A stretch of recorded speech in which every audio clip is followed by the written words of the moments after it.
அவங்க குடியிருந்த பகுதிக்குள்ளார அவங்க வீட்டுக்குள்ளார கொலை கொள்ளை நடக்கலையா? அப்படி அதை அரங்கேற்றிய எடப்பாடி பழனிசாமிக்கு சசிகலாவை குளாஸ் பண்றது பெரிய வித்தையா? இந்த ஆளு எதுக்கும் துணிஞ்சவன். அறுவடைக்கு தயாராக இருக்கிறோமா, என்னமோ இப்படியா அறுத்து தள்ளிடுவாங்க இவங்கப்பா. இட்லி கடை நீயே திடீர் சட்னி திடீர் சாம்பார் தான்ப்பா. மூஞ்சிய பாரு, அரை கூட முழுசா வேகாம அரை வேக்காடா எடுத்த இட்லி மாதிரி இருக்கிறீங்க. அம்மா மக்கள் முன்னேற்ற கழகம் அப்படின்னு அந்த அம்மா பேர்ல கட்சி நடத்துறதுக்கு உனக்கு அந்த தகுதியை கொடுத்தது யாரு? சின்னம்மா இல்லைன்னா உனக்கும் அம்மாவுக்கும் என்ன தொடர்பு? நீ போட்டிருக்க சட்டையில இருந்து பேண்ட்ல இருந்து சாக்ஸ்ல இருந்து எல்லாமே அந்த அம்மா இல்லைன்னா உனக்கு அது கிடையாது. அவங்கள நாளைக்கு சீப்பு எடுத்து வச்சுக்கிட்டு கல்யாணத்தை நிறுத்த முடியாது. நீங்க உங்களுக்கு கல்யாணம் நடந்தாதானடா 300 கோடி ரூபாய்க்கு விலை போனவன் நீனு. காசுக்கு தான் இன்னும் அலையிற. அந்த அம்மா கிட்ட சொந்த சித்தி கிட்ட 1500 கோடியை தின்னுபிட்டு காசை கொடுன்னதுக்கு குறைச்சிக்கிட்டு வெளில வந்துட்டு பர்சனல் பேசக்கூடாதுன்னு நினைக்கிறேன். இவர் நாளைக்கு சித்தியா பேசுறதுனால கிருஷ்ணசாமி வாண்டியார் வீட்டில் பொண்ணு கட்டி கொடுத்தாங்க தெரியுமா? அது டைவர்ஸ்ல நிக்குது. எடப்பாடி திரும்பி வந்துட்டா அந்த அம்மாவை நடமாட விட மாட்டான், நாளைக்கு நிம்மதியாக இருக்க விட மாட்டான். எந்த சூழ்நிலையிலையும் அந்த ஆள் இருக்கவே கூடாது, அவன் ஆட்சிக்கே வரக்கூடாதுங்கிறது தான் அவங்களுடைய நகர்வாக இருக்கே தவிர அதை நோக்கி அவங்க பயணிக்கிறாங்க. இவங்களை வேணான்னு ஒதுக்கி வச்சுருந்தவங்க தானே இன்னைக்கு வந்து பிலுக்குன்னு அடிச்சுக்கிட்டு இந்த விவேக காமெடியில் சொல்கிற மாதிரி லைலா வந்து இப்படி பண்ணியே என்னை ஏமாற்றிட்டு போயிட்டான்ப்பாங்கிற மாதிரி இது நாளைக்கு சும்மா இல்லாமல் இப்போ அதை தான் எடப்பாடி பண்ணிட்டாரு. இங்கே பாரு, நான் அவனுக்கு வீடு தரேன், பணம் தரேன், புருஷனை வச்சுக்க, இல்லையா அந்த டிரைவரை வச்சுக்க, வேணுமா இன்னும் 4 டிரைவரை வச்சுக்க, ஆனால் நீ வெளியில் வராத, கட்சி ஆரம்பிக்காத, பங்களாவோட இருந்துக்க அப்படின்ட்டாரு. ஸ்டாலின் அவர்களுக்கு நாளைக்கு ஒரு துணை முதலமைச்சராக இருந்து இன்று 5 ஆண்டு காலம் முதலமைச்சராக இருந்தவருக்கு நிர்வாக ரீதியாக நாளைக்கு அவருக்கு வந்து ஒரு திறன்பட செய்ய முடியுமா அப்படின்னு கேட்டிங்கன்னா கேள்விக்குறி தான். ஆனால் சசிகலாவை நாளைக்கு நிர்வாக ரீதியாக விட்டிங்கன்னா ஆட்டி தூக்கி போட்டு அடிச்சிடுவாங்க.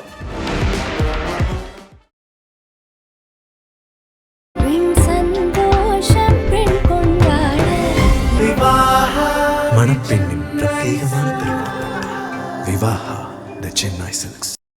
தமிழகத்தின் பல எம்பி எம்எல்ஏக்களின் வெற்றிக்கு வித்திட்ட கிங் 360 தேர்தல் வியூக சாப்ட்வேர் 2026 புதிய வாக்காளர்களின் அப்டேட் விவரங்களுடன் உங்கள் தொகுதியில் உங்கள் வெற்றிக்கு வித்திடுகிறது. உங்கள் வாக்காளர்கள் தொகுதி, பூத், ஆண், பெண், வயது என பல வகைகளில் ஒரே நொடியில் உங்கள் விரல் நுனியில் bulk WhatsApp, bulk voice call, viral தேர்தல் பிரச்சாரங்கள், ட்ரெண்டிங் செய்திகள் என கிங் 360 தேர்தல் வியூக பணிகள் குறித்த விவரங்களுக்கு உடனடியாக இணைந்திடுங்கள். உலக தமிழர்களுக்கு வணக்கம். இது கிங் டிவி. இன்றைய நிகழ்வில் நம்மோடு அரசியல் விமர்சகர் திரு திருச்சி சூர்யா அவர்கள் நிகழ்வில் இணைகிறார்கள். வணக்கம் சார். சசிகலா அம்மையார் அவர்கள் தமிழ்நாட்டுடைய அரசியல் களத்தில் அடுத்த நகர்வாக ஒரு புதிய கட்சியினுடைய கொடியை அறிவித்திருக்கிறார்கள். கட்சியுடைய பெயரையும் வெகு விரைவில் அறிவிப்பதாக சொல்லியிருக்கிறார்கள். அந்த விழா மேடையில் பேசுகிற பொழுது அவங்க பல குற்றச்சாட்டுகள், மிக முக்கியமான குற்றச்சாட்டு ஒன்று என்ன, பெங்களூர் சிறையிலிருந்து தமிழ்நாட்டுக்கு கொண்டு வர்றதுக்கு முயற்சி பண்ணாங்க. செங்கோட்டையன் வந்து என்ன அழைச்சாரு, நான் மீறி வந்திருந்தால் இன்னைக்கு உங்க முன்னாடி நின்று பேசியிருக்க முடியாது அப்படின்னு சொன்னாங்க இல்லையா? இந்த குற்றச்சாட்டை முதல்ல எப்படி பார்க்குறது? இல்லை, இது பெரிய குற்றச்சாட்டு அப்படிங்கிறத உண்மையான நிலையை அம்மையார் சசிகலா அவர்கள் வாயால் சொன்னாங்க அப்படிங்கிறது தான் முதல்ல. அவங்களுடைய மேடை பேச்சை பொறுத்த வரைக்கும் அம்மையார் ஜெயலலிதா அவர்கள் இறந்த பிறகு நீங்கள் அதை கவனிச்சிங்கன்னா நல்லா தெரியும், அவங்களுக்கு அந்த அளவுக்கு மேடை பேச்சு வராது. நீங்கள் இந்த மெட்ராஸ் சென்டரில் கூட அந்த பசங்க நான் மெட்ராஸுக்கு போகும்போதே அப்படின்னு சொல்லி கிண்டல் பண்ணாங்களா, அந்த டைமில் அவங்களோட பேச்சு ட்ரோல் மெட்டீரியல் ஆச்சு. அது மாதிரி ஒரு இன்டர்வியூ ஒன்று உட்காந்ததில் ஃபிக்ஸ்டு ஆன்சர்ஸு, ஃபிக்ஸ்டு கொஸ்டின்ஸு, அது வந்து ஒரு ப்ராம்ப்டிங்லாம் வச்சு பண்ணதெல்லாம் அன்றைக்கி ட்ரோல் மெட்டீரியல் ஆச்சுங்கிறப்ப அவங்க செயற்கையாக அந்த நிலையில் ஜெயலலிதா மாதிரி பேசணும், ஜெயலலிதா மாதிரி நடந்துக்கணும், அந்த ப்ளவுஸ் போடணும், அந்த சாரீ போடணும், அவங்கள மாதிரி அந்த மாடியில் நின்றுட்டு கை காட்டணும் அப்படின்னு செஞ்சப்பெல்லாம் அது ஒர்க் அவுட் ஆகலை. பட் இந்த மேடையில் உண்மையிலேயே, அதாவது நீங்கள் இந்த சவுத் சைடில் இருக்கிற லேடிஸுங்கெல்லாம் அவங்க வீட்டில் இருக்கிறவங்க கிட்ட ஒரு ஸ்லாங்கில் பேசுவாங்கள்ல, அந்த ஒரு இயல்பான ஒரு நடையில் நடந்ததை ஆரம்பத்தில் இருந்து ஆரம்பித்து இறுதி வரைக்கும் அவங்க கொண்டுட்டு போன ஒரு பார்வைங்கிறப்ப பேச்சை ரசிக்கும் வகையிலையும் இருந்துச்சு. உண்மையை உற்று நோக்குவதில் நிறைய உண்மைகளை தெரிந்த நபர் அவங்க வாயால் அதை சொல்கிறப்ப மக்கள் மத்தியில் அது நாளைக்கு பெரிய பேசும் பொருளாக ஆச்சு அப்படிங்கிறது தான் நிரசனமாக இருக்குது. நீங்கள் அந்த அம்மாவுடைய ஸ்பீச் ஃபேக்டரில் பார்த்தீங்க அப்படின்னா எதுலேயுமே வந்து இந்த இடத்துல அந்த அம்மா பொய் சொல்லுது, இந்த இடத்துல முரண்பாடாக பேசுகிறாங்க, இதை நாளைக்கு அவங்க கொஞ்சம் வேறு மாதிரி டைவர்ட் பண்ணி பேசுகிறாங்க, நம்மளால் சொல்ல முடியல. இந்த வார்த்தையை நான் இங்கே போடுறேன் அப்படின்னா, சமீபத்தில் ஒரு ஊடகத்தில் டிடிவி தினகரன் பல பத்திரிகையாளர்களை வைத்து ஒரு பத்திரிகையாளர் சந்திப்பு நடத்துகிறார். அது ஒரு ஈவெண்ட் மாதிரி பண்ணுறாங்க. அதில் நாளைக்கு எல்லா பத்திரிகையாளர்களும் டைரெக்டாக இந்த மாதிரியான சம்பவங்களை சார்ஜ் பண்ணி கேட்குறப்ப அவர் டு தி பாயிண்ட்டே பேச மாட்டேங்கிறாரு. 6 நிமிஷம் 7 நிமிஷம் சம்மந்தமே இல்லாத நான் உன்ட்ட என்ன கேட்டேன் நீ என்ன பேசிக்கிட்டு இருக்க அப்படிங்கிற நிலையில தான் அந்த பத்திரிகையாளர்களோட ஃபேஸ் ரியாக்ஷன் இருக்குது. இவர் கம்ப்ளீட்டாக வேற ஜானருக்கு போயிடுறாரு, உண்மையாக பேச மாட்டேங்கிறாரு. நாங்கள் இவங்களை செய்ய சொல்லலை, நாங்கள் கூட தான் இருந்தோம், அவர் தான் பண்ணுறேன்னாரு. இது எல்லாமே அவர் சொல்கிறப்ப அது பொய் அப்படின்னு நம்மளால் பார்க்குறப்பே பேசுகிறப்பே தெரியுதுடா நீ பொய் பேசுகிறானே அப்படிங்கிற மாதிரி இருக்குது டிடிவி பேசுகிறப்ப. ஆனால் சசிகலா அம்மையார் பேசும்போது அந்த நடை அவர்களோட நம்ம, ஏன்னா நம்மளும் அந்த காலகட்டத்தெல்லாம் கடந்து தானே வந்திருக்கோம். ஒரு புரிதலுக்கு சொல்லணும் அப்படின்னா ஒரு சிம்பிளான ஒரு லைன், அந்த டீகோடிங் ஃபேக்டர் பார்ப்போம். நான் பெங்களூர் சிறை அக்ரஹார சிறையிலேருந்து வெளியில் வரும்போது நான் வந்து என் வீட்டுக்காரர் உடம்பு முடியாமல் இருந்தார். நான் 15 நாள் பரோல் கேட்குறேன். அப்போ எனக்கு 5 நாள் தான் கொடுக்க முடியுங்கிறாங்க. ஆனால் நாளைக்கு அங்கே பெங்களூர் சிறையில் நாங்கள் தான் பரோல் கொடுக்க வேண்டியது, நாங்களே கொடுக்குறோங்கிறப்ப நீ எப்படி தடுப்பங்கிறாங்க. இல்லை முடியாது, இங்கே நாளைக்கு சட்ட ஒழுங்கு பிரச்சனைகள். அப்போ இதெல்லாம் ஊடகங்கள்லேயே வந்தது தான். 5 நாள் தான் கொடுக்க முடியும், தமிழ்நாட்டுக்குள்ளார கால் வைக்க முடியாத அளவுக்கு எந்த அளவுக்கு இடைஞ்சல்களை கொடுக்க முடியுமோ அவங்க சொன்ன சம்பவங்கள் இங்கே நடந்தது தான் ஒன்று. 2வது போயஸ் கார்டனுக்குள்ளார அவங்க நுழைய விட்டுறக்கூடாது அப்படின்னு இன்றைக்கி அவங்க பேசுகிற மேடை பேச்சு நீங்கள் நல்லா யோசிச்சு பாருங்கள். இதே போயஸ் கார்டனுக்குள்ளார என்ன அப்படின்னா, இப்போ எப்படி அதிமுகங்கிற கட்சியில் பொதுச் செயலாளருங்கிற நாற்காலியில் எடப்பாடி உட்காந்துட்டு நான் ஜெயலலிதா அப்படின்னு அந்த இருக்கையும் அந்த அலுவலகம் அவை சண்முகியில் இருக்கிற அலுவலகத்தில் உட்காந்துருந்தா தான் நான் அந்த கட்சியோட பாஸ் அப்படிங்கிறப்ப, ஏற்கனவே ஆட்சி செய்தவர்கள் குடியிருந்த வீட்டில் நீங்கள் போய் குடியேறிட்டீங்கன்னா அப்போ நீங்கள் தான் நாளைக்கு மறைமுகமாக அதோடைய ஐடென்டிட்டியாக நீங்கள் மாறுறீங்க. அதை நடக்கக்கூடாது அப்படிங்கிறதுக்கு தான் நல்லா நினைவுபடுத்தி பாருங்கள். அன்று இருந்த தமிழ்நாடு அரசு ஒரு அரசாணை வெளியிட்டுச்சு, பரோலில் இந்த அம்மா வெளில வரப்போ நாங்கள் வந்து அந்த போயஸ் கார்டன் வீட்டை அம்மா நினைவிடமாக மாற்ற போகிறோம். கரெக்டாக இவங்க சொல்கிறதுக்கும் அங்கே அவங்க சொன்னதுக்கும் கரெக்டாக இருக்குது. அதே சமயத்தில் உயர்நீதிமன்றத்தில் போய் இது நாளைக்கு உடையுது கவர்மெண்ட். நீனா இஷ்டத்துக்கு எவன் வீட்டை வேணாலும் எடுத்துக்கிட்டு நீ நினைவிடமா மாற்றுவியா, அவன் ப்ராப்பர்ட்டி அவனுக்கு தான், நீ எப்படி கை வைப்பா அப்படின்னு சொல்லி இங்கே ஹைகோர்ட்டு டிஸ்மிஸ் பண்ணோன்னே தீபாவை தமிழ்நாடு அரசாங்கம் கைக்குள்ளார எடுத்து அவங்கள கூட்டிகிட்டு போய் இவங்க தான் லீகல் ஏயர்னு அரசாங்க தரப்பில் அவங்களுக்கு வாதாடி இந்த சொத்தெல்லாம் நாளைக்கு அவங்களுக்கு வாங்கி கொடுக்குறாங்க. இப்போ அவங்கள வரவிடாமல் பண்ணுறதுக்கு இந்த எடப்பாடி போய் தீபா கிட்ட நாளைக்கு ஈஸியானதுனால தான் இந்த அம்மாவோட அரசியல் நினைவுகளே இப்போ விட்டுருச்சு. அதுக்கு முன்னாடி வரைக்கும் கட்சி ஆரம்பித்து 234 தொகுதியில் நாளைக்கு நான் வேட்பாளர் போட போகிறேன் அப்படின்னு சொன்ன நபர் இன்னைக்கு உனக்கு என்ன வேணும், சொத்து தரேன், பணம் தரேன், உனக்கு என்ன தேவையா தரேன், நீ கம்முன்னு இங்கே உட்காரு. இன்றைக்கும் தீபா வெளியில் வந்து நாளைக்கு சசிகலா அம்மையாரை மட்டும்தான் விமர்சனம் செய்யுமே தவிர ஆனால் வேறு யாரை பற்றியும் வாயே திறக்காது. நீங்கள் நல்லா கவனிச்சு பாருங்கள். அவங்கள நீங்கள் இன்றைக்கி லீகல் ஏர்னு சொல்லிட்டு இன்றைக்கி சொத்தை எடுத்துக்கிறீங்க, அவங்க வாரிசுகள் இப்போ விட பெட்டிஷன் போட்டு வச்சுருக்கேன், எங்கேயோ அந்த சீஸ் பண்ணி வச்சுருக்கேன் நகையெல்லாம் நாளைக்கு என்கிட்ட கொடுத்துருங்க, நான் தான் லீகல் ஏர்னு 4 வருஷம் தண்டனை கொடுத்துருக்காங்கல்ல, நான் தான் லீகல் ஏர் எனக்கு கொடுங்கன்னு போய் வாங்கிவியா? இப்போ ஒன்றுமே தெரியாத ஜெயலலிதாவான் வாயில் விரல் வச்சா கூட அவங்களுக்கு அடிக்க தெரியாதான். அவங்கள சசிகலா அம்மா கூட இருந்து இவங்க ஆசைகளுக்காக இந்த குடும்பங்கள் பணத்தை வாங்கி தின்னுட்டு அவங்களுக்கு கெட்ட பேர் வாங்கி கொடுத்துருச்சான். எப்படிப்பா அது என்ன போங்க இருக்குது? தமிழ்நாட்டோட முதலமைச்சராக இருந்தவங்களுக்கு கூட இருந்தவங்க என்ன செஞ்சாங்கன்னு தெரியாதா? அது ஆடம்பரமாக நடத்தப்பட்ட திருமணத்தை இந்த 1 ரூபா சம்பளம் கொடுங்க போதும் அப்படின்னு சொல்லி ஒரு திருமணம் நடந்துச்சுன்னு சொல்கிறப்ப அந்த புகைப்படத்தை நீங்களே பக்கத்தில் வைங்க. ஜெயலலிதா வந்து ஒரு பட்டு புடவையோட அலங்காரம் பண்ண நகைகளோட நிற்கிறப்ப சசிகலானா மூலையில் டச்சப் கேர்ள் மாதிரியா நிற்கிறாங்க. அவங்களும் பக்கத்தில் அதே அளவுக்கு ஆடம்பரத்தோட அதே நகைகளோட அதே புடவையோட 2 பேரும் சரிக்கு சமமாக தானே இருக்கிறாங்க. கொடநாடுக்கு எப்பப்பெல்லாம் நாளைக்கு ஜெயலலிதா போனாங்களோ கண்டிப்பாக நாளைக்கு இப்போ எப்படி த்ரிஷா இல்லாமல் விஜய் எங்கேயும் போகிறது இல்லையோ அதே மாதிரி ஜெயலலிதா அவர்கள் சசிகலா இல்லாமல் எங்கேயுமே போனது இல்லையே. எல்லா இடத்துலையும் அவங்களோட நிழலாக அவங்களோட அப்படி தானே இருந்தாங்க. நிர்வாக ரீதியாகவும் நீங்கள் முதலமைச்சராக கலைஞர் இருக்கும்போது உளவுத்துறை ரிப்போர்ட் கொடுப்பாங்க, ஐஏஎஸ் ரிப்போர்ட்டு. அப்போ டெப்டி சிஎம்மாக இருந்த ஸ்டாலினை நாளைக்கு சிஎம்ஓ வந்து ரூமில் விட மாட்டார். கலைஞர் வந்து உளவுத்துறை ரிப்போர்ட்டப்போ நாளைக்கு வந்து டெப்டி சிஎம்மாக வைக்க மாட்டார். ஆனால் ஜெயலலிதா சிஎம்மாக இருக்கிறப்ப உளவுத்துறை ரிப்போர்ட் சொல்கிற எல்லா இடத்துலையும் சசிகலா அம்மையார் கூட இருப்பாங்க.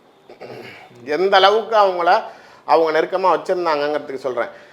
எம்ஜிஆருடைய மறைவுக்கு பிறகு ஜெயலலிதா அம்மையாருடைய உயிருக்கு நிறைய அச்சுறுத்தல்கள் இருந்துச்சு. அதையெல்லாம் மீறி சசிகலா அவர்களுடைய தனிப்பட்ட முறையான அவங்க குடும்பத்தை சார்ந்தவர்களுடைய பாதுகாப்பில் தான் அவங்க ஜெயலலிதாவுடைய உயிர் பாதுகாக்கப்பட்டது.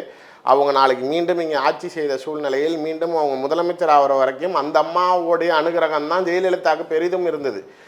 கூட நடுவில் ஒரு தடவை சொல்லியிருக்காரு, என் காலில் வந்து ஜெயலலிதா காலை பிடிச்சி அழுதாங்க, என்னை காப்பாற்றுங்கன்னாங்க. அதை உண்மையிலே அந்த நிலையில் சசிகலாவை தான் நாளைக்கு ஜெயலலிதாவுக்கு உறுதுணையாக இருந்த ஒரு நபருங்கிறப்ப அந்த அம்மா அதனால தான் எல்லா இடத்துலையும் அவங்கள கம்ப்ளீட்டாக ட்ரஸ்ட் ஃபேக்டரில் வச்சுருந்தாங்க. நான் சொல்கிறது வந்து எல்லாம் சசிகலா அவர்கள் ஜெயலலிதா பேரை வச்சு தான் எல்லாத்தையும் சம்பாரிச்சிட்ட மாதிரி ஜெயலலிதாவுக்கு ஒன்றுமே தெரியாது. தண்டனை வந்து சசிகலானால தான் வந்துச்சு. 2 பேருமே செஞ்சாங்க, 2 பேரும் மாட்டிக்கிட்டாங்க. அவங்க அனுபவிச்சாங்கல்ல. இப்போ சொத்தை மட்டும் அனுபவிக்கிறதுக்கு உனக்கு என்ன? அப்போ கலைஞர் இறந்த பிறகு அவர் மீது தேசிய கொடி போற்றப்பட்டிருந்தது.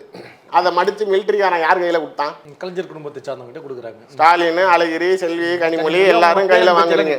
அவ்வளோதானே. மொத்தமாக அவங்க ஆக்சுவலாக அவங்க கொண்டு போய் பிரைமரியாக ஸ்டாலின் தான் கையில் அதிகமாக வச்சுருப்பார். மற்றவங்களாம் சும்மா பேருக்கு ஃபார்மாலிட்டிக்கு நின்றுக்கிட்டாங்க. ஜெயலலிதா இறந்த பிறகு அவங்க மேலே போட்டிருந்த தேசிய கொடி யார் கையில்? அவ்வளோதானே. அவ்வளோதான், மேட்ரு முடிஞ்சு போச்சு. என்ன லீகலையரு பூகலையரு நீங்கள் இப்போ இது தீபா வந்து என்னைக்காவது ஒரு நாள் ஜெயலலிதா சிஎம்மாக இருக்கிறப்பயோ இல்லை அவங்க நாளைக்கு ஸ்க்ரீனில் இருந்தப்பயோ ஒரு நாளாச்சும் இந்த மூஞ்சியை எங்கேயா காட்டியிருக்காங்களா? ஒரு இடத்துல கூட எங்கேயுமே கூட்டிகிட்டு வந்ததில்ல. அந்த அம்மா இறந்த பிறகு நாளைக்கு அதுக்கு முன்னாடி கூட சந்திக்கிறதுக்கு விடாமல் வீட்டுக்குள்ளார விடாமல் இவங்களை வேணான்னு ஒதுக்கி வச்சுருந்தவங்க தானே இன்றைக்கி வந்து பிளுக்குன்னு அடிச்சுக்கிட்டு இந்த விவேக காமெடியில் சொல்கிற மாதிரி லைலா வந்து இப்படி பண்ணியே என்னை ஏமாற்றிட்டு போயிட்டான்ப்பாங்கிற மாதிரி இது நாளைக்கு சும்மா இல்லாமல் இப்போ அதை தான் எடப்பாடி பண்ணிட்டாரு. இங்கே பாரு, நான் அவனுக்கு வீடு தரேன், பணம் தரேன், புருஷனை வச்சுக்க, இல்லையா அந்த டிரைவரை வச்சுக்க, வேணுமா இன்னும் 4 டிரைவரை வச்சுக்க, ஆனால் நீ வெளியில் வராத, கட்சி ஆரம்பிக்காத, பங்களாவோடு இருந்துக்க அப்படின்ட்டாரு.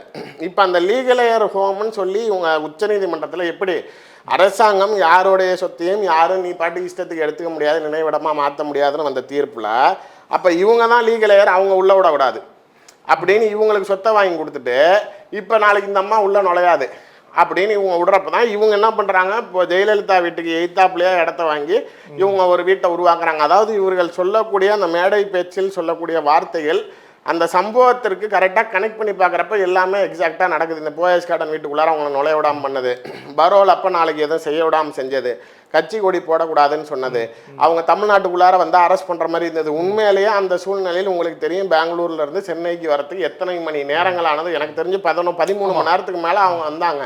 அந்த அதீத கூட்டத்தை பார்த்து பயந்து நடுங்கி போய் எடப்பாடி அந்த கைது நடவடிக்கையை கைவிட்டார். அம்மையார் ஜெயலலிதாவின் நினைவிடத்துக்கு போகக்கூடாதுன்னு சட்டம் போட்டானா? இப்போ இதெல்லாம் அவங்க சொல்கிறது அதை தான் இந்த சினாரியோவை கிரியேட் பண்ணுறாங்க. அவங்க ரொம்ப கிளியராக சொல்கிறாங்க. அவங்க சொல்கிறதுல ஒரு லாஜிக் ஃபேக்டர் இருக்குது. ஜெயலலிதா இறந்த பிறகு ஓ பன்னீர்செல்வம் முதலமைச்சரானது யார் கை காட்டி? சசிகலா அவர்கள். அவ்வளோதானே. எனக்கு சிஎம் ஆகணும்னு ஆசை இருந்திருந்தா அன்னைக்கு ஜெயலலிதாவே செத்துருச்சுங்கிறப்ப நான் அன்னைக்கு நைட்டே ஆயிருப்பேனே. நான் ஏன் ஓபிஎஸ்ஸை கை காட்டணும்? இப்போ அவங்க சொல்கிறதே உடன் இருந்த அமைச்சர்கள் பல பேர் வந்து தொடர்ச்சியாக ஓ பன்னீர்செல்வத்தின் மீது குற்றச்சாட்டுகளை சொல்ல ஆரம்பித்தப்ப எனக்கு ஆட்சி நிம்மதியாக நடக்கணும், கட்சி ஒற்றுமையாக இருக்கணும், என்ன இப்போ உங்களுக்கு பிரச்சனைங்கிறப்ப இவர் வேணாம் நீங்கள் இருங்க சரியாக போயிருங்க எல்லாரும் என்னை இருக்க சொன்னதுனால தான் நான் அந்த கட்டத்துக்கு தள்ளப்பட்டேனுங்கிறாங்க.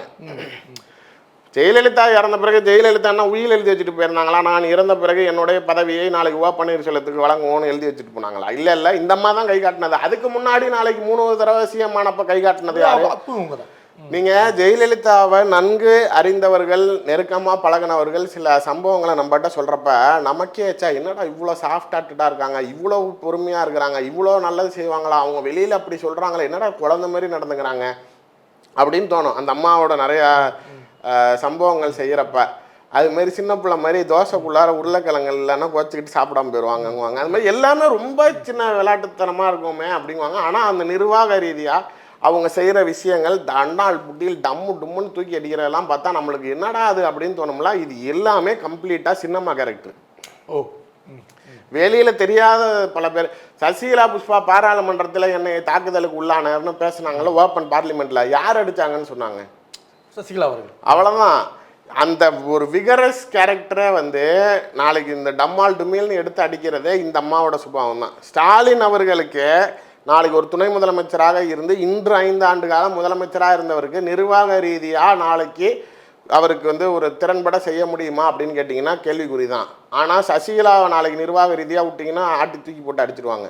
ஏன்னா அந்த அம்மா கூடயே இருந்து எல்லாத்தையும் அறிந்து பழகியவர்கள், ஒரு ஐபிஎஸ் ஐஏஎஸ் ஆஃபீஸர்கள் பேரை மனப்பாடமாக சொல்லக்கூடியவங்க. ஒருத்தவங்களோட பேரை சொன்னாலே அவங்களுடைய ப்ரொஃபைல் என்னன்னு சொல்கிற அளவுக்கு அவங்களுக்கு ஒரு ஸ்கேல் தெரியும். சாதாரணமாக ஜெயலலிதா கிட்டலாம் காலம் தள்ள முடியாது, குப்பை வெட்ட முடியாது. முன்னாடி நம்ம ஓபிஎஸ்க்கு பேசின மாதிரி தான் ரொம்ப நாள் அந்த அம்மா கிட்ட ஒரு நபரால் வித்ஸ்டாண்ட் பண்ண முடியாதுங்கிறப்ப எத்தனை ஆண்டு காலம் சசிகலா அவர்கள் அவங்களோட பயணிச்சிருக்காங்கங்கிறப்ப அவங்களோட நிழலாக இருந்திருக்காங்க, அவங்களுக்கு எல்லாமாவும் இருந்திருக்காங்கங்கிறாங்கப்ப இன்னைக்கு வந்து நீங்கள் அவங்கள பேசக்கூடாது. இன்னைக்கு வந்து இப்போ எல்லாரும் நாளைக்கு ஜெயலலிதாவுக்கு நீ வேலைக்காரி தானே அப்படின்னா, சரி வேலைக்காரியாக இருந்தவங்க வீட்டு வாசலில் போய் எல்லா பையெல்லாம் நாளைக்கு குனிஞ்சிக்கிட்டு வேலைக்காரன் மாதிரி நின்னீங்க. கொலை முயற்சின்னு சொல்றாங்க. நான் வந்து கொலை பண்ணதா அது மேலே அம்மாட்டாமா பழி போட்டாங்கன்றாங்க. அதை தான் சொல்கிறேன். அது அந்த நேரத்தில் அப்படி பேசுனது அவங்க சொல்கிற வார்த்தைகள்லேயே இன்னொரு விஷயம். நான் அன்னைக்கு செங்கோட்டையன் பேச்சை கேட்டு தமிழ்நாடு சிறைச்சாலைக்கு வந்திருந்தேன்னா இன்னைக்கு உங்க முன்னாடி நான் நின்றுக்கவே மாட்டேன். அதுக்கு என்ன பொருள் அது? கரெக்ட் இல்லை, அப்போ நான் இங்கே இருந்து தான் நீங்கள் ஜெயிலுக்குள்ளாரே வச்சு க்ளோஸ் பண்ணியிருப்பீங்க. நான் இங்கே கடவுள் தடுத்தாருனாங்க, தெய்வாதனமான தம்பி. உங்களுக்கு தெரியுமா தெரியாதான்னு தெரில, தமிழ்நாட்டுக்குள்ளார இருக்க சிறைச்சாலைகளில் முன்னாடிலாம் பார்த்தீங்கன்னா அடி தட்டிலாம் பிரச்சனையாக இருக்கும். ஒரு சம்பவம் சொல்கிறேன். ஜெயலலிதா முதலமைச்சராக இருந்தப்போ புழல் சிறையில் வந்து ஒரு 11 பேர், ஓகே, சிறுபான்மை சமூகத்தை சேர்ந்தவங்க எல்லாம் பாம்பிளாஸ்ட் அக்யூஸ்ட். ஓகே, யாருன்னு யோசிச்சாங்க. Atrocity to the core. ஜெயிலுக்கு உள்ளார தான் வச்சது தான் சட்டம். டிவி இருக்கணும், செல்ஃபோன் இருக்கணும், சரக்கு இருக்கும், கஞ்சா வரும், பிரியாணி சாப்பிடுவோம், எல்லாமே. இப்பயும் புழலுக்குள்ளார ஸ்விக்கி ஜொமாட்டோலாம் அலவுடுங்கிறாங்க இது மாதிரி. ஆனால் இவங்களோட அட்ராசிட்டி அதிகாரிகளே அங்கே போக முடியாது, சூப்பரண்ட் போக முடியாது, எஸ்பி போக முடியாது, ஜெயிலர் போக முடியாதுங்கிற மாதிரியான சூழ்நிலை இருந்துச்சு. ஜெயலலிதா அன்று முதலமைச்சராக இருந்தப்போ ஒரு பெரிய ஒரு ரோல். என்ன வேணாலும் பண்ணு, அவனை வந்து இனிமேட்டு அவங்க சத்தமே இருக்கக்கூடாது, அந்த ஜெயிலுக்குள்ளார நாளைக்கு எனக்கு கண்ட்ரோலுக்கு வரணும் அப்படின்னப்ப உண்மையிலேயே அதை சார்ந்த ஒரு காவல்துறை அதிகாரி என்கிட்ட சொன்னது. நேராக எல்லாத்தையும் பெஞ்சில் படுக்க போட்டு 6 அடிக்கு லத்தி நாளைக்கு ஆசன வாயில் வழியாக விட்டு வாய் வரைக்கும் விட்டு எடுத்துட்டோம், அவ்வளோதான். 6 மாதத்துக்கு எவனாலையும் ஒரு வேலையும் திங்க முடியல, பாத்ரூம் போக முடியல, எல்லாம் சாத்தின்னு அவன் மூலையில் இருந்தான். ஜெயில் திரும்பி கண்ட்ரோலுக்கு வந்துச்சுன்னார். இதெல்லாம் முன்ன காலத்தில் நடக்கும், அடிக்கிறது இந்த மாதிரி ஹேண்டில் பண்ணுறது. இப்போ லேட்டஸ்ட் ஸ்டைல் என்ன தெரியுமா? ஜெயிலுக்குள்ளார மாத்திரை கலந்துடுறது. யார் யாருக்கு என்ன செய்தோ, இப்போ நீ ரொம்ப பேசுறியா, இப்போ என்னைய மாதிரி ஆளு அப்படின்னா அவன் வாய் விளங்கக்கூடாது, வாய் இழுத்துக்கிறதுக்கு மாத்திரை, பைல்ஸு வரத்துக்கு மாத்திரை. நாளைக்கு இப்போ நான் சொல்கிறதெல்லாம் சிங்க் பண்ணி பாருங்கள். இப்போ ஃபார் எக்ஸாம்பிள் நான் பிஜேபியில் இருந்தப்போ நான் கைது செய்யப்படுறேன். 32 நாட்கள் சிறைச்சாலைக்கு போனப்போ எனக்கு அங்கே இருந்த உணவு பழக்கத்தினால கேரளா அரிசிலாம் பிச்சை எடுக்கணும். இவ்வளோ பெருசு இருக்கும், யானைக்கு கூட சோறு அவ்வளோ பெருசு இருந்து நான் பார்த்தது கிடையாது. அதுக்கப்புறம் தான் எனக்கே சில விவரங்கள் தெரிய ஆரம்பிச்சது. என்ன அப்படின்னா, தமிழ்நாடு முழுக்க இருக்கக்கூடிய சிறைச்சாலையோடைய உணவு கான்ட்ராக்ட் யார் எடுத்திருக்காங்கன்னா நம்ம மணல் கரிகாலன். முன்னாடிலாம் பழைய காலத்தில் நீங்கள் அந்த காமராஜர் சத்துணவு அறிவித்ததுக்கப்புறம் எம்ஜிஆர் காலத்துலலாம் நல்லா வருமானம் பார்க்கறதுக்கு எல்லாம் அந்த அரசு பள்ளிக்கூடங்களில் சத்துணவு போடுற கான்ட்ராக்ட் எடுத்துட்டா நம்ம நல்லா காசு பார்க்கலாங்க. தரம் இல்லாத செகண்ட் குவாலிட்டி ரைஸு வெஜிடபிள்ஸ் போட்டு அதில் பெனிஃபிட் பார்ப்பாங்கல்ல. இப்போ அதெல்லாம் பேசும் பொருளாயிரும். ஏன்னா நாளைக்கு 2 பிள்ளை மயக்கம், வாந்தி, பேதி, மருத்துவமனையில் அட்மிட் ஆனான்னா கான்ட்ராக்டர் செத்தான். இப்போ இங்கே ஜெயிலுக்குள்ளார எவன் வாந்தி எடுத்தான்னா, எவன் பேதி போனா என்ன, எவன் செத்தா என்ன யாருக்கும் தெரியாதுல்ல. இன்னொன்று பிள்ளைங்களுக்கெல்லாம் கூட ஒரு வேலைக்கு 150 ரூபா தான். ஆனால் சிறை தண்டனை கைதிகளுக்கு ஒரு வேலைக்கு 250 ரூபா, 100 ரூபா எக்ஸ்ட்ரா கிடைக்குதுல்ல. அதனால இவங்க எங்கேயாவது தொழில் பண்ணுறாங்க பாருங்க. தமிழ்நாடு ஃபுல்லாக இருக்கிற எல்லா சிறை கண்ட்ரோலும் மணல் கரிகாலன் கட்டுப்பாட்டில் இருக்குது. இந்த கான்ட்ராக்டை இவங்க பண்ணுறதுனால எதுலேயுமே குவாலிட்டியே கிடையாது. இதை விட நான் இன்னொன்று சொல்லணும்னா, நான் அந்த சாம்பார் ரசம்லாம் நான் ஒரு நாள் சாப்பிட்டதில்ல. அதிகபட்சம் நான் மோர், தயிர், ஊறுகாய் டப்பா வாங்கி வச்சுக்கிட்டேன் வீட்டில் கொண்டாந்து கொடுக்க சொல்லி. அதனால் 3 வேலையுமே சாப்பிட்டா ஊறுகாய் தயிர் இப்படி சாப்பிட்ட எனக்கே வீட்டுக்கு வந்து என்னோட இயல்பான சாப்பாடு என் உடம்புல ஒட்டுறதுக்கு 60 நாள் ஆச்சு. நார்மலாக, அதாவது நான் குவாலிட்டியான சாப்பாடு சாப்பிட்றப்ப எனக்கு சாப்பிட்டோன்னே மோஷன் வந்துடும். என்ன அப்படின்னா எனக்கு அது செட் ஆகலை. ஏன்னா அந்த சாப்பாடுக்கு என் உடம்பு வந்து செட் ஆகிடுச்சு. நல்ல சாப்பாடு ஒத்துக்க மாட்டேங்குது. அப்படிங்கிறப்ப அண்ணாமலை வந்து என்கிட்ட ஒரு நாள் அன்றைக்கி நைட்டு ஒரு 2:30 மணி வரைக்கும் பேசிக்கிட்டு இருந்தோம். அப்போ சொல்கிறப்ப, நீங்கள் உங்களுக்கு தெரியாது, நீங்கள் உள்ளேருந்து கஷ்டப்பட்டீங்க, நான் உங்களுக்காக வெளில கஷ்டப்பட்டேன் அப்படின்னு பேசுகிறப்ப, என்ன அப்படின்னப்ப, உங்களுக்கு வந்து ஃபுட்டில் பாய்சன் வைக்கிறது தான் இருந்தாங்க. நான் வந்து கவர்னர் மூலமாக டிஜிபிக்கு ப்ரெஷர் பண்ணி, ஜெயில் டிஜிபியை ஏதாவது நடந்துச்சுன்னா உன் சட்டையை கழட்டிடுவேன் அப்படின்னு கவர்னரை வச்சு மிரட்டி அங்கே இருந்து உங்களுக்கு ப்ரெஷர் பண்ணி நான் அதை ஸ்டாப் பண்ணேன். ஈச் அண்ட் எவ்ரி டைம் உங்களுக்கு நல்ல சாப்பாடு உள்ளே வந்துச்சாங்கிறதெல்லாம் நான் கவனமாக இருந்தேன். எனக்கு அப்போ தான் புரிஞ்சுது. எனக்கு அப்பப்போ எனக்கு கிண்ணத்தில் தயிர் கொண்டாந்து கொடுப்பாங்க. அதாவது என்ன சொல்லணும், கொஞ்சம் கெட்டியான தயிர். இந்த டாக்டருங்க சூப்பரண்ட்டுக்கெல்லாம் வச்சுருப்பாங்கல்ல, அது வரும். நான் சரி நம்மளே ஏதோ எம்பி பையன் இன்னொன்று நம்ம ஏதோ கட்சியில் இருக்கான்னு கொடுக்கேன். ஆக்சுவலாக அதெல்லாம் அண்ணாமலை பண்ணியிருக்காரு. இது இந்த சாப்பாடு சிறைக்குள்ளார இந்த மாதிரியான மருந்து கலக்கிறது இப்போ வந்து ட்ரெண்டிங் ஃபேக்டரு. இதை நான் இன்னொன்றும் சொல்கிறேன். சாட்டை துரைமுருகன் வெளியில் வந்து அழுதா அப்படி இல்லை, ஆண் உறுப்புலாம் வீங்கி எனக்கு ரத்த சீல் வடிஞ்சுது, இனிமேட்டு நான் போய் எவ கூட குடும்பம் நடத்த முடியும், எங்கேயாவது போய் இருக்க முடியுமான்னு அதுக்கெல்லாம் மாத்திரை இருக்குது. கம்ப்ளீட் நானே பார்த்துருக்கேன். என் பக்கத்தில் இந்த பெட்டில் ஒருத்தனே அப்படி தான், அவன் சும்மா அப்படி உட்காந்து என் கூட செஸ் விளாண்டுக்கிட்டே இருப்பான், அவன் தொடையில் அப்படியே சீல் வடிஞ்சுக்கிட்டே இருக்கும். ஒன்றுமே செய்ய முடியாது. என்ன செய்ய சொல்கிறீங்க? நல்லா பேசுகிறவங்க அவனை எந்திரிச்சு போடானா சொல்ல முடியும்? போய் அதை பாருன்னு அவன் ட்ரீட்மெண்ட் எடுக்கிறான், மாத்திரை போடுறான், உள்ளே நீ செத்தாலும் கவலைப்பட மாட்டான். அது மாதிரி வாய் கொளாடுறதுக்கு, நெஞ்சு அடைச்சிக்கிறதுக்கு, பைல்ஸ் வரத்துக்கு நீ அதான் வெளியிலேயே தெரியாது. நீ எங்கே போய் என்ன சொல்லுவ? சில பேருக்கு இயல்பான பேச்சே இல்லாமல் எச்சி முழுங்க முடியாமல் வாய் கோணி தன்னை பேச முடியாத அளவுக்குலாம் ஆயிடுது. இது வந்து இன்று இருக்கக்கூடிய சிறைச்சாலைகளில் புதுமையாக அரசியல் கட்சிகள் நாளைக்கு வரவனுக்கு கொடுக்குற தண்டனை. இப்போ போய் கோர்ட்டில் நீதிபதிக்கிட்ட என்ன சொல்லுவேன்? அச்சாரு, கையை வச்சாரு, காலை வச்சாரு, மிச்சாரு, ஏதாவது பேசி பார்ப்பான். அவனுக்கு உடல்நிலை சரியில்லை, அதுக்கு நான் என்ன செய்வேன்ட்டு போயிடுவான். எல்லாத்துக்கும் கொடுக்குற சாப்பாடு தான் இவனுக்கும் கொடுக்குறேன், அவனுக்கு என்ன ஆச்சுன்னா அதுக்கு நான் பொறுப்பு. எதுவுமே அது நீங்கள் பேச முடியாதுல்ல. இது இன்று நடக்கக்கூடிய தமிழ்நாடு அரசுக்குள்ளார இருக்கிற சிறைத்துறையில் நடக்கிற விஷயம்தான். இப்படி இருக்கிறப்ப சசிகலாமா வந்து அவங்களுக்கு செய்கிறதுக்கு என்ன? அதுவும் நீங்கள் சிஎம்மாக இருக்கிறப்ப அம்மா ஜெயலலிதாவை தெய்வாங்கிறீங்க. நாளைக்கு அவங்க தான் நாளைக்கு கடவுள், புரட்சி தலைவர், புரட்சி தலைவி அப்படின்னு நாளைக்கு டயலாக் பேசுகிற நீங்கள் அவங்க குடியிருந்த பகுதிக்குள்ளார அவங்க வீட்டுக்குள்ளார கொள்ளை நடக்கலையா? அப்படி அதை அரங்கேற்றிய எடப்பாடி பழனிசாமிக்கு சசிகலாவை குளாஸ் பண்ணுறது பெரிய வித்தையா? இல்லை சிறைச்சாலைக்குள்ளார வச்சுட்டு நாளைக்கு காலி பண்ணுறதெல்லாம் பெரியதா? இந்த ஆள் எதுக்கும் துணிஞ்சவன். அவங்க அதுலேயும் ஒரு வார்த்தை ரொம்ப நாசுக்காக பயன்படுத்துகிறாங்க. டெல்லியில் இருந்து கொடுக்கக்கூடிய அழுத்தத்தினால இவர் இப்படி நடந்துக்கிறாருன்னு நினச்சேன். எனக்கு அப்புறம் தான் புரிஞ்சுது அதுக்கு அப்பாற்பட்டும் இவர் செய்கிறாருன்னு அவங்க ஒரு ஸ்டேட்மெண்ட் சொல்கிறாங்க. அதாவது அவனே சும்மா இருந்தாலும் இவன் சும்மா இருக்க மாட்டேங்கிறான். 4 வருஷம் முதலமைச்சராக இருந்தப்பையும் இவங்களை வெளியில் தலை காட்ட விடலை, இவங்களை எங்கேயுமே இயல்பாக வெளியில் பிரச்சாரம் செய்ய விடலை. உண்மையாக சொல்லணுன்னா இப்போ அவங்க சமீபத்தில் கூட அதிமுக கொடியை போட்டுட்டு பிரச்சாரத்துக்கு போனாப்பெல்லாம் திமுக ஆட்சி காலத்தில் தான் போனாங்க. எடப்பாடி 4 வருஷம் முதலமைச்சராக இருந்தப்போ அவங்களால எதுவுமே செய்ய முடியல. இந்த நிலையில் நாளைக்கு எடப்பாடி பழனிசாமி, அதனால தான் அந்த பேரையே சொல்கிறதுக்கு அவங்க தகுதியாக இல்லைங்கிறாங்க. 10 தோல்வியை சந்திச்சாருங்கிறாங்க. அவங்க இப்பயும் சொல்கிறது அம்மா ஆட்சியை அமைப்போம்ங்கிறதுக்கு காரணம் என்னென்னா இவன் ஆட்சி அமைச்சா அது அம்மா ஆட்சி இல்லைங்கிறாங்க. அவங்களோட ஒன்லைன் ஸ்டேட்மெண்ட் அவ்வளோதான். டிடிவி தினகரன் இன்னைக்கு வாய் கூசாமல் வெளியில் வந்து சின்னம்மாவை கடுமையாக விமர்சனம் பண்ணுறாரு. 0.1%ங்கிறாரு. உனக்கு எவ்வளோ ஓட் பர்சன்டேஜ் இருக்குது? ஆர்கே நகரில் ஜெயிச்சப்ப 2019 பாராளுமன்றத்துக்கு நின்னப்போ 5% ஷோ பண்ணிங்க. அதுக்கப்புறம் 1 லட்சம் என்ன? 2024 நீங்கள் திருச்சியில் எம்பிக்கு நிற்கிறீங்க. நாம் தமிழர் கட்சி கேவலம் கேட்டுக்கங்க. மதிமுக வைகோ துரைசாமி ஃபஸ்ட்டு, ஏடிஎம்கே கருப்பையா 2வது, நாம் தமிழர் கட்சி கேண்டிடேட்டு ராஜேஷ் 3வது, 4வது கேண்டிடேட்டு அமமுக. நாம் கரடியே காரி துப்பிருச்சுறாவுன்னாங்கிற மாதிரி நாம் தமிழர் கட்சிக்கு கீழே படுத்து தூங்கிக்கிட்டு இருக்க நீனு.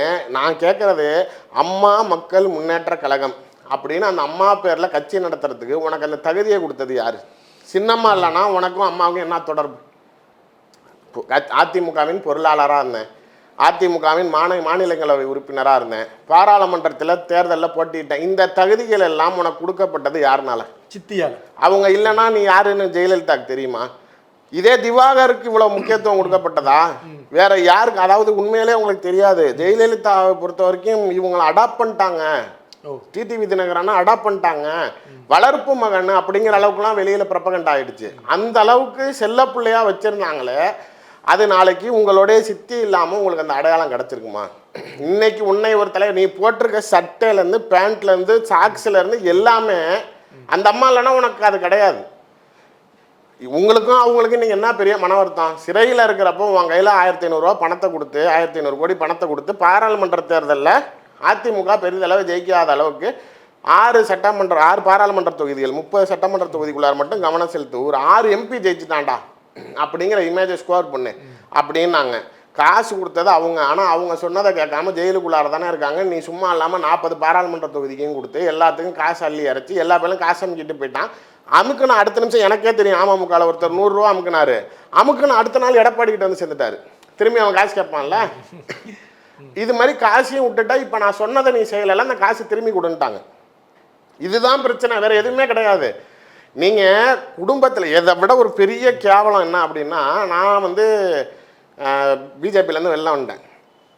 வந்ததுக்கப்புறம் அண்ணாமலையை ஒரு லெவலுக்கு மேலே நான் ரொம்ப நாளாக பேசாமல் தான் இருந்தேன். எனக்கு இன்னும் அவர் மேலே பெரிய மரியாதை உண்டு. ஆனால் என்ன அப்படின்னா என்னை மற்ற இடங்களில் ஏற்றுக்கணும் அப்படின்னு நான் ஒரு அரசியல் ரீதியாக போகணும். இப்போ நான் இன்றைக்கி பப்ளிக்லேயே சொல்கிறேன், ஒரு ஜென்ரலாக அரசியல் விமர்சகராக பேசணும்னா நான் அண்ணாமலையை பற்றி மட்டும் பேசாமல் நான் மற்றவங்களாம் பேசினா என்னை நம்புவானா? இப்போ திமுகவில் இவர் இன்னும் அண்ணாமலை கிட்ட பேசுகிறாருங்கண்ணா, ஏடிஎம்கேல எடப்பாடி ஐயோ இவன் அண்ணாமலை ஆளுங்கனாரு. அப்போ நான் இவரை விமர்சனம் பண்ணால் தான் எனக்கு அடுத்த கட்ட அரசியல் நகரவை கொண்டுட்டு போக முடியும். அதனால சரி இதுக்கு மேலே அவர் என்னால் முடியாது, அவர் வெளிப்படையாக சொல்லிட்டாரு, என்னால் சண்டை போட்டு திரும்பி உங்களை பிஜேபிக்குள்ளார கொண்டுட்டு வர முடியும். ஆனால் கொண்டுட்டு வந்தாலும் இவங்க எல்லாம் திரும்பி உங்களுக்கு ஏதோ ஒரு பழியை போட்டு உங்களை கேவலப்படுத்தி உங்களை அசிங்கப்படுத்த காத்திருக்காங்க. எனக்கு நீங்கள் கேவலப்படுறது அசிங்கப்படுறது பிடிக்கல அப்படின்னு நடுவில் ரோட்டில் விட்டு போனால் என்ன அர்த்தம்? அப்போ நான் ஒரு ஸ்டேஜ் எடுக்கிறேன், ரைட்டு வா இதுக்கு மேலே நம்ம என்ன செய்யறதுன்னு விமர்சனம் பண்ண ஆரம்பிக்கிறேன். இப்போ டிடிவி லைனுக்கு வராரு. வந்து அன்னைக்கு ஒரு மீம்ஸ் போட்டிருந்தேன், ஏதோ ஒரு டெத்துக்கு போயிருந்தார் அண்ணாமலை. அதில் அந்த இறந்து போன மனைவி வந்து இவர் போய் அவங்க அழுகுறாங்க, இவர் ஆறுதல் சொல்கிற மாதிரி அந்த ஃபுட்டேஜ். அதில் வாய்ஸ் ஓவரை என் டீமை விட்டு இந்த கவுண்டமணி செந்தில் காமெடியில் செந்தில் இறந்து போயிடும், அவன் பொண்டாட்டி கவுண்டமணிக்கிட்ட அண்ணே இன்சூரன்ஸ் பணம் எப்போனே வரும், அண்ணே அண்ணே இன்சூரன்ஸ் பணம் எப்போனே, அதை வச்சு நான் இன்னொரு கல்யாணம் பண்ணிக்கலான்னு இருக்கேன்னா அந்த வாய்ஸ் ஓவரை போட்டேன். கரெக்டாக அதை நான் 6:30க்கு போடுறேன் ட்விட்டரில்.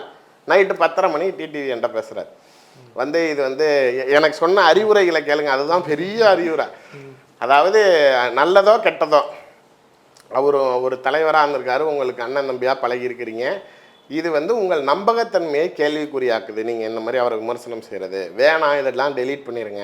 இது உங்கள் கிரெடிபிலிட்டியை கொஸ்டின் பண்ணிடும். நாளைக்கு நானே உங்களை என்கிட்ட நம்பி பேசுவேனா? ஏதோ ஒரு அரசியல் கட்சி தலைவர் நாளைக்கு உங்களை நம்புவாரா? இவன் திரும்பி நம்மளை பேசுவானே அப்படின்னு நினப்பார்லன்னு எனக்கு பாடம் எடுத்தவர். இன்னைக்கு நீங்கள் உட்காந்துக்கிட்டு சசிகலாவுக்கும் ஓபிஎஸ்க்கு என்ன பண்ணுற? இப்போ உன் கிரெடிபிலிட்டி என்ன ஆச்சு? நீ நாளைக்கு, அதாவது அண்ணாமலைனால திருச்சி சூர்யா கிடையாது, திருச்சி சிவானால தான் திருச்சி சூர்யா. நான் அண்ணாமலைனால ஆளாயிருந்தேன், எனக்கு ஒன்றும் இல்லாதவனா அவர் உருவாக்கி விட்டாரு, அவரை நீ பேசாதனா பரவாயில்ல. ஆனால் நாளைக்கு நீ எனக்கு அண்ணாமலைக்கே பாடம் எடுத்திய, சசிகலா இல்லாமல் டிடிவி தினகரன் உண்டா? அப்படி இருக்கிறப்ப நீ நாளைக்கு போய் என்னத்துக்கு நாளைக்கு இவ்வளோ பெரிய தியாகியா நீ பேசுகிற? அவங்களை வெறும் அதாவது அறுவடைக்கு தயாராக இருக்கிறோம்மா, என்னமோ இப்படியா அறுத்து தள்ளிடுவாங்க இவங்க. இப்போ பார்க்க தானே போகிறான், அறுவடைக்கு தயாராக. எவ்வளவு திமிர் இருந்தால் நாளைக்கு வந்து உமிகளை எடுத்துக்கொண்டு போகிற புறாக்கள்லாம் இதெல்லாம் இழப்பாங்க. இட்லி கடை அப்படின்றாரு. நீயே திடீர் சட்னி திடீர் சாம்பார் தான்ப்பா. இது நீ தானேப்பா நான் என்டிஏ கூட்டணியில் இருக்கேனா இல்லையா நயினார் நாகேந்திரன்ட்ட கேளுங்கன்னு நீங்கள். இதே நாளைக்கு என்டிஏ கூட்டணியை விட்டு வெளியேறேன்னு நீங்கள், என்னப்பா பிரச்சனைனா என்டிஏ முதலமைச்சர் வேட்பாளரை மாற்றுங்கன்னு நீங்கள் திடீர்னு அடுத்த நாள் நீ தானே போய் நின்னா. இப்போ நீ தான் திடீர் சாம்பார் திடீர் மூஞ்சியா பாரு, அரை கூட முழுசாக வேகாமல் அரை வேக்காடாக எடுத்த இட்லி மாதிரி இருக்கிறீங்கிற மாதிரி நீங்கள் போய் அந்த அம்மாவை பேசலாமா? யார் அதாவது அரசியல் கட்சி தொடங்குறேன்னு சொல்கிறப்பயே ஒரு அரசியல் கட்சி தொடங்கினால் 6 மாதம் ஆகும் அப்படின்னு யாரும் நம்பாதீங்க அப்படின்னு வேணுமுன்னே நீ அவங்களுக்கு எதிராக பேசுகிற. மேடையில் அவங்க பேசுனதுக்கப்புறம் இவங்களால ஏதாவது சீப்பை ஒழிச்சு வச்சுட்டு கல்யாணத்தை நிறுத்த முடியாது. திமிரு பேச்சு தானே அதெல்லாம். நீங்கள் இவ்வளோ நாளாக அந்த சீப்பை எடுத்து வச்சுக்கிட்டு தானே கட்சியை இப்போ இவர் மட்டும் தனியாக இருந்து என்னட்ட கிழித்தினாரு, அதிமுகவை ஒன்றிணைச்சிருவோம், எல்லாத்தையும் நாளைக்கு நாங்கள் அம்மாவோட ஆட்சியை உருவாக்குவோன்னு இதே டிடிவி. ஆக்சுவலாக இந்த சிவாஜி படத்தில் சொல்கிற டைலாக் தான், எப்போ நீயும் இந்த கூட்டத்தில் ஒருத்தங்கிறத மறந்துவிட்ட எப்போங்கிற மாதிரி நீயும் தான்ப்பா அந்த 4 பேரோட சேர்த்துக்கிட்டு வெளில நின்றுக்கிட்டு கத்திக்கிட்டு இருந்த. இப்போ நீங்கள் திடீர்னு வந்ததுக்கப்புறம் நாளைக்கு அவங்க உனக்கு வித்தியாசமாக தெரியுறாங்களா? அவர்களை உருவாக்கி, அதாவது ராமதாஸ்னால உருவான அன்புமணி இங்கே வந்துட்டு ராமதாஸ் ஆளாங்கிறாரு, சசிகலானால உருவான டிடிவி தினகரன் இங்கே வந்துக்கிட்டு சசிகலா விமர்சனம் பண்ணுறாரு. எப்படி ஆட்சியை தக்க வைக்க வேணும்னு துணை முதலமைச்சர் ஓபிஎஸை கையில் சேர்த்துக்கிட்டு 4 ஆண்டு காலம் காலம் தள்ளுற வரைக்கும் ஓபிஎஸை கையில் வச்சுக்கிட்டு திரும்பி காலி பண்ணாரா எடப்பாடி. இன்னைக்கு டிடிவி நிலையும் அவன். இதை விட உண்மையாக சொல்லணும் அப்படின்னா கண்டிஷன்ஸ் என்ன தெரியுமா? அவரை நாளைக்கு கட்சியில் சேர்த்ததுக்கு அவருக்கு, அவர் பொண்டாட்டிக்கு, அவர் மகளுக்கு, மருமகனுக்கு 4 பேருக்கும் எம்எல்ஏ சீட்டு கேட்கக்கூடாது. அவர் ஆதரவாளர்களுக்குன்னு சீட்டு கேட்டாலும் அந்த ஆதரவாளர்கள் யார் யார் நிற்கணுங்கிறத நான் தான் முடிவு பண்ணுவேன், எந்தெந்த தொகுதிங்கிறதையும் நான் தான் முடிவு பண்ணுவேன். அப்படின்னா என்ன கண்டிஷன்? அதாவது இது ஏன் இப்படி டைட் பண்ணுறீங்க, அவருக்கு மட்டுமாச்சும் சீட்டு கொடுங்க அப்படின்னு பிஜேபி பேசினப்ப இல்லை, இவர் அசம்பிளிக்கு வந்தால் சும்மா இருக்க மாட்டார், இவர் எல்லா எம்எல்ஏங்களையும் தான் பக்கம் இழுப்பார், இவங்க விலைக்கு வாங்கிடுவாங்க. உன்னை கண்டிஷன்ஸ் போட்டு உள்ளே சேர்த்துருக்காரு. இதே நாளைக்கு 300 கோடி ரூபாய்க்கு விலை போனவன் நீனு காசுக்கு தான் இன்னும் அலையிற. அந்த அம்மா கிட்ட சொந்த சித்திக்கிட்ட 1500 கோடியை தின்னுபிட்டு காசை விடுனதுக்கு கோச்சிக்கிட்டு வெளில வந்துவிட்டு எதிர்கூடாரத்தில் போய் அவங்கள திட்டுறதுக்கு இன்றைக்கி இதே ஓபிஎஸ், செங்கோட்டையன், சசிகலா, டிடிவி தினகரன் 4 பேரும் பசுமனுக்கு போனீங்க. அங்கே இருந்து வந்த நீனு யாராவது இவங்க ஒருத்தவங்களுக்காச்சும் சாதகமாக குரல் கொடுத்தியா? செங்கோட்டையன் வெளில போகிறப்ப நீங்கள் வெளில போகாதீங்க, தாவேகா போகாதீங்க, அமமுக வாங்கன்னு கூப்பிட்டியா? ஓபிஎஸ் அதிமுக தூக்கி எறிஞ்சாலும் இன்னைக்கு திமுகவுக்கு போகிறவரை பரவாயில்ல, நீ ஏன் கூட வா. அதிமுக சேர்த்துக்கிறப்ப கூட நீ குக்கரில் நில்லை, நான் உனக்கு எம்எல்ஏ சீட்டு தரேன்னு பேசுறீங்களா? என் சித்தியை சேர்த்துக்கிறதுக்கு தயாராக இல்லை, சித்தியை சேர்த்துக்காதவங்க கூட நான் ஏன் வரணும்னு உன் சித்தி குரல் கொடுத்தியா? எதுவுமே இல்லை. இது ஏன் நாளைக்கு இந்த 300 கோடியை நம்ம சொல்கிறோம் அப்படின்னா, இது வந்து மாணிக்க ராஜான்னு சொல்லி அவருடைய கட்சியோடைய மாநில பொதுச் செயலாளர். அவர் இவரை நம்பி நிறையா வீடு சொத்து பொறுத்தெல்லாம் எல்லாத்தையும் அடமானம் வச்சிருக்கிறாரு. இவருக்கு இந்த தகவல் வந்ததுக்கப்புறம் அவர் அடுத்த நாள் போய் டிடிவி கிட்ட இது என்னங்க ஆக்சுவலாக மேலே டீல் பேசுனது பிஜேபி 300 கொடுத்துட்டு எலெக்ஷன் டைமில் உங்களுக்கு தொகுதிக்கு மற்ற செலவுக்கெல்லாம் எடப்பாடி தனியாக கொடுப்பாருன்னு இருக்காங்க. இவர் மாணிக்கராஜா போயிட்டு என்ன அந்த மாதிரி பணம் வந்திருக்கு, நீங்கள் அதுவுமே சொல்லாமல் கம்முன்னு இருக்கீங்கன்னா, அது ஒன்றும் கட்சிக்கு கொடுத்தது இல்லையா, அது எனக்கு கொடுத்ததுன்னு இருக்காரு. இந்த வாக்குவாதத்தில் தான் அவர் சண்டை போட்டுட்டு திமுகவில் வந்து சேர்ந்துருக்காரு. 300 கோடி ரூபாய்க்கு நீ போய் வாடகைக்கு விட்டுவிட்டு எனக்கு சீட்டும் வேணாம், எனக்கு பொண்டாட்டியும் வேணாம், பர்சனல் பேசக்கூடாதுன்னு நினைக்கிறேன். இவர் நாளைக்கு சித்தியாக பேசுகிறனால கிருஷ்ணசாமி வாண்டையார் வீட்டில் பொண்ணு கட்டி கொடுத்தாங்க தெரியுமா, அது டைவர்ஸில் நிற்கிது. நாளைக்கு இது பொண்ணே இல்லை, குடும்பத்துக்கு பாங்காக நடந்துக்க மாட்டேங்குது, இது எங்களுக்கு வேணாம் கூட்டு போயிருங்க அப்படின்னு நிற்கிது. வாண்டையார் குடும்பத்தில் போய் கல்யாணம் பண்ணிக்கிறேன், ஜாதி பெருமையை திரும்பி தூக்குறேன்னு சொல்லிட்டு நிப்பாட்டினீங்க. இப்போ உங்கள் பொண்ணு பர்சனல் லைஃப் கொஸ்டின் மார்க்கில் இருக்குது, அதை பார்க்க முடியல. இங்கே உட்காந்துக்கிட்டு சசிகலாவையும் ஓபிஎஸ்ஸையும் கீழ்த்தரமாக விமர்சனம் பண்ணுறப்ப டிடிவி தன்னை தலைவராக நினச்சிக்கிறாரான்னு எனக்கு தெரியல. முக்குளத்தோர் சமூகம், இப்போ நானும் அந்த சமூகத்தை சேர்ந்தவன் தான். என்கிட்ட நீங்கள் நாளைக்கு சசிகலா முக்கியமாக உங்களுக்கு டிடிவி முக்கியமாக, 2 பேரை நாளைக்கு அந்த சமுதாயத்தால் யாருக்கிட்ட உங்கள் பிரியம் யார் மேலே இருக்குன்னு கேட்டிங்கன்னா நான் சசிகலாவை தான் ப்ரியாரிட்டி கொடுப்பேன். ஏன்னா ஓபிஎஸ் கிட்ட எப்படி இந்த காமராஜர் முதலமைச்சர் ஆனாருங்கிறப்ப இந்த நாடார் சமூகத்தோடைய மொத்த பார்வையும் நம்ம ஜாதியிலேருந்து ஒருத்தன் முதலமைச்சராக இருந்தான்ப்பா, அவன் தான்ப்பா நம்ம ஆள் அப்படின்னு எப்படி அவங்க வச்சுருக்காங்களோ, ஓபிஎஸ் இந்த முக்குளத்தோர் சமூகத்துலேருந்து ஒரு சிஎம் ஆனாருங்கிற ஃபேஸ் வேல்யூ விட ஓபிஎஸ் சிஎம் ஆக்குனது இந்த அம்மா தான்டா. சிஎம் ஜெயலலிதாவுக்கு நிழலாக இருந்தது இந்த அம்மா தான்டா. அந்த அம்மா தாண்டா நாளைக்கு நிர்வாகம், அந்த அம்மா தாண்டா அயன் லேடிக்கு அயனாக இருந்தது அப்படிங்கிறப்போ எனக்கு இந்த அம்மா மேலே இருக்கிற ஈர்ப்பு தானே தவிர டிடிவி தினகரனா யாருக்கு என்னத்தை பெருசாக தெரியும், என்னத்தை பெருசாக அரசியலில் சாதிச்சிட்டாரு. இதுக்கு முன்னாடி இருந்ததும் இதற்கு முன்னாடி ஜெயலலிதா அவங்களுக்கு முக்கியத்துவங்கள் கொடுத்ததும் எல்லாமே சசிகலானால தான். உடனே திடீர்னு அவங்கள வெளில தூக்கி அடித்தாங்க, அவங்கள வீட்டுக்குள்ளார வராதன்னாங்க, அரசியலை விட்டு வெளில போங்கன்னா எல்லா குடும்பத்திலையும் நடக்கிறது தான். எல்லா குடும்பத்திலையும் சண்டை வரும் தான். சாவுறப்ப யாருப்பா இருந்தது, அவ்வளோதான் பேச்சு. தேசிய கொடி அவங்க மேலே போத்திருந்த தேசிய கொடி யார் கைக்கு போச்சு, யார் இன்றைக்கும் கட்சியோட அடையாளமாக இருக்கிறது. அந்த அம்மாவோட உண்மையான வளர்ப்போ அந்த அம்மாவோடைய நிழலோ கூட பிறந்த சகோதரி கூட அந்தளவுக்கு நின்றுருப்பாங்களான்னு தெரியாதுங்கிறப்ப அந்த உழைப்புக்கும் அவங்க பண்ண தியாகத்துக்கும் நாளைக்கு அதுக்காகவாச்சும் அவங்கள மரியாதை கொடுக்கணும்ல, மற்றவங்க கொடுக்க வேணாம், கூட இருக்கிற நீ கொடுக்கணுமா இல்லையா? அதை விட்டுட்டு அவங்கள நாளைக்கு சீப்பை எடுத்து வச்சுக்கிட்டு கல்யாணத்தை நிறுத்த முடியாது. நீங்கள் முதல்ல உங்களுக்கு கல்யாணம் நடந்தால் தானடா, எங்கே நடக்க போகுது? இப்போ நீங்கள் 2021 இதே டிடிவி என்ன மாறுதட்டினாரு, 30 சட்டமன்ற தொகுதிகளில் அதிமுகவை ஜெயிக்க விடாமல் அந்த முக்குளத்தோர் சமூக வார்த்தை பிரித்து திமுகவை வெற்றி பெற வைத்தோம். அந்த 30 எம்எல்ஏல தான் நீங்கள் ஆட்சி அமைச்சிங்க, அதனால ஆட்சிக்கு வர விடாமல் பண்ணது தான் தானே பெருமை பேசிக்கிட்டு இருந்தார். இப்போ இன்னைக்கு சசிகலா அவர்கள் என்ன முடிவுக்கு வராங்க, நீ டிடிவியே கூட்டிகிட்டு போனாலும் அவன் எனக்கு ஆளு தான்டா, அவன் ஆட்டக்காரன் இல்லை, நான் தான் ஆட்டக்காரன், பாரு இறங்குறேன் அப்படின்னு தான் இறங்குறாங்க. தாவேகாவுடன் கூட்டணி போவார்கள்னா சொல்கிறாங்க, அதெல்லாம் கிடையாது. அவங்களோட பிளானு 6 மாதத்துக்குள்ளே கட்சி சின்னம் உருவாக்க முடியாது, கட்சியை உருவாக்க முடியாது, அவங்களுக்கும் தெரியுது. அவங்க பெரிய லெவலில் ஃபண்டு இறக்குறாங்க. இறக்கிட்டு நாளைக்கு அங்கே அவர்களுடைய ஆதரவாளர்களை சுயேட்சை சின்னத்தில் நிப்பாட்டி அவங்களுக்கு அவங்க ஆதரவாக பிரச்சாரங்களில் இறங்குறாங்க இந்த 30 தொகுதிக்குள்ளார. இப்போ நாளைக்கு எந்த சூழ்நிலையிலும் டிடிவி தினகரனும் அதிமுகவும் இந்த 30 சட்டமன்ற தொகுதியில் முக்குளத்தோர் பெரும்பான்மையாக உள்ள சட்டமன்ற தொகுதிகளில் கைப்பற்றிடக்கூடாது, அவங்களுக்கு ஓட்டு போகக்கூடாது. இதுதான் அவங்க பிளே. இது எதனாலனா திமுக மீண்டும் 5 வருஷம் ஆட்சியில் இருந்தால் கூட சசிகலா அவர்களுக்கு பிரச்சனை இல்லை. போயஸ் கார்டனில் வீடு கட்டுறதோ அவங்க ஃப்ரீயாக போகிறதோ வரதா இதெல்லாம் திமுகவில் நடக்குது.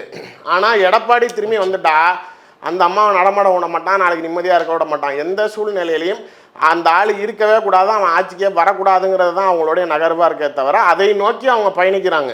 இந்த பயணத்தில் எனக்கெல்லாம் வருத்தம், அவங்க ஜெயிலேருந்து வெளில வந்தப்பயே ஒரு அதீத முடிவு எடுப்பாங்க, அதிரடியாக தான் பண்ணுவாங்க, பெருசாக தான் செய்வாங்கன்னு நினச்சேன். இவ்வளவு தாமதமாக செய்கிறது வருத்தமாக இருந்தாலும் இப்போயாச்சும் செஞ்சாங்களேங்கிறதெல்லாம் மகிழ்ச்சி. இதை பின்வாங்காமல் இருக்கணும். இதே ஸ்டாண்டில் அதையும் அவங்க அந்த மேடை பேச்சிலே சொல்கிறாங்க, எந்த சூழ்நிலையும் நான் அதை பின்வாங்க மாட்டேன். டிடிவி தினகரன் சசிகலா அவர்களுடன் நெருக்கமாக இருக்கக்கூடிய பல பேரை அழைத்து நீங்கள் அவங்கள நம்பி பின்னாடி போகாதீங்க, அவங்க இப்போ பிஜேபி அவங்கள ஒரு பெரிய மேட்டரில் ஒரு பெரிய அவாலா டிரான்சாக்ஷன் அவங்க வெளிநாட்டிலேருந்து பண்ணதை பிஜேபி இப்போ ட்ராக் பண்ணிட்டாங்க. ஆக்சுவலாக இவர் தான் எடுத்து கொடுத்துருக்காரு. இவர் மேல் இடத்துல சொல்லி இந்த விஷயம் இப்படி வந்திருக்கு, இதை வச்சு ட்ராக் பண்ணி இவங்களை எப்படியா பண்ணுங்க, பிரச்சனைக்கு உள்ளாக்குங்கன்னு இவர் தான் டிடிவி தான் எவ்வளோ வேலை பார்க்குறான் பாருங்க. பண்ணிவிட்டு இப்போ சித்திக்கிட்ட சுற்றி இருக்கவங்க எல்லாத்தையும் கூப்பிட்டு நீ சித்தி கூட இருக்காத, அவங்கள எலெக்ஷனுக்குள்ளார பிஜேபி அரெஸ்ட் பண்ணிடும், நீ தேவையில்லாமல் வாழ்க்கையை அழிச்சிக்காதான்னு இவர் நாளைக்கு இங்கே இருந்துக்கிட்டு எல்லா வேலையும் பார்க்குறாரு. எப்படி எடப்பாடி உங்கள் கையெடுத்து உங்கள் விரலை வச்சு உங்கள் கண்ணை குத்துறேங்கிற மாதிரி இந்த ஆட்டத்துக்குள்ளார இருந்த ஒரு ஆளையை கூட்டிகிட்டு வந்து ஓபிஎஸ் திட்ட வேற எவனாவது பேசினானா பார்த்தீங்களா அங்கேருந்து ஓபிஎஸ் திட்டுறதுக்கும் சசிகலாவை திட்டுறதுக்கும் டிடிவியை விட்ட உன் குடும்பத்தில் இருக்கிறவனை விட்டே பேசுகிறேன். இவனுக்கு புரியவே மாட்டேங்குது. அவன் சுயநலத்துக்காக எவ்வளோ தேவைக்கும் பயன்படுத்திட்டு எடப்பாடி அடுத்த நிமிஷம் கரு இருக்கக்கூடிய நபருங்கிறதை உணராமல் நாளைக்கு பணத்துக்காக நாளைக்கு அதீதம் உங்களுக்கு பெரிய அதிகாரத்தை கொடுக்குறேன்னு அவர் சொல்லலை. உங்களை ஆட்சியில் பங்கு துணை முதலமைச்சர் ஆக்குறேன்னாருனா கூட நீ இவ்வளோ கூவுறதுல நியாயம் இருக்குங்களாம். உன்னை எம்எல்ஏக்கே நிற்காதான்ட்டான். அவன் பொண்டாட்டிக்கு சீட்டு கிடையாதுங்கிறான். வெறும் காசுக்காக போயிட்டு சித்தியை இவ்வளோ விமர்சனம் செய்கிற அப்படிங்கிறப்ப உன் தகுதி தராதரத்தை இந்த சமூகமும் இந்த தமிழ்நாட்டு மக்களும் உணர்கிறார்கள். சசிகலா பின்னாடி இந்த சமூக மக்கள் ஒன்று திரள்வார்கள்னால கண்டிப்பாக திரள்வார்கள். அவங்களோட ஃபேஸ் வேல்யூக்கும் அவங்களோட இண்டிவிஜுவாலிட்டிக்கும் அவங்களோட பேச்சுக்கும் அந்த மக்கள் கண்டிப்பாக அவர்கள் பின்னாடி பெரிதளவு நிற்பார்கள். இந்த தேர்தலில் கண்டிப்பாக அந்த அம்மாவுடைய பயணம் கூட்டணியாக இருக்காது.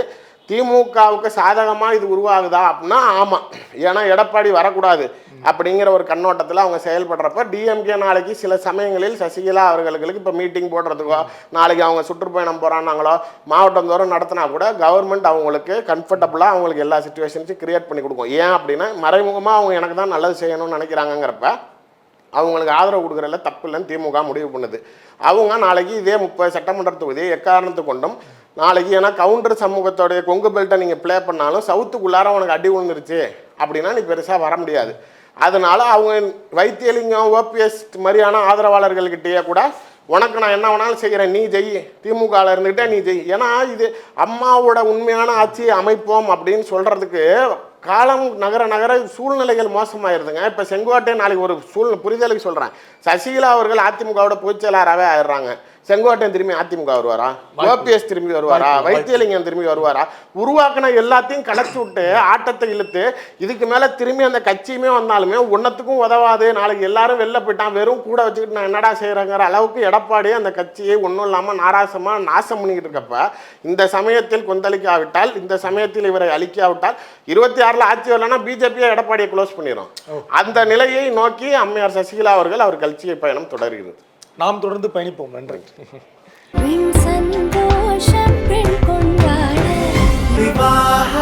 மணப்பெண்ணின் பிரத்யேகமான விவாஹா தி சென்னை சில்க்ஸ். தமிழகத்தின் பல எம்பி எம்எல்ஏக்களின் வெற்றிக்கு வித்திட்ட கிங் 360 தேர்தல் வியூக சாப்ட்வேர் 2026 புதிய வாக்காளர்களின் அப்டேட் விவரங்களுடன் உங்கள் தொகுதியில் உங்கள் வெற்றிக்கு வித்திடுகிறது. உங்கள் வாக்காளர்கள் தொகுதி, பூத், ஆண், பெண், வயது என பல வகைகளில் ஒரே நொடியில் உங்கள் விரல் நுனியில் bulk WhatsApp, bulk voice call, viral தேர்தல் பிரச்சாரங்கள், ட்ரெண்டிங் செய்திகள் என கிங் 360 தேர்தல் வியூக பணிகள் குறித்த விவரங்களுக்கு உடனடியாக இணைந்திடுங்கள்.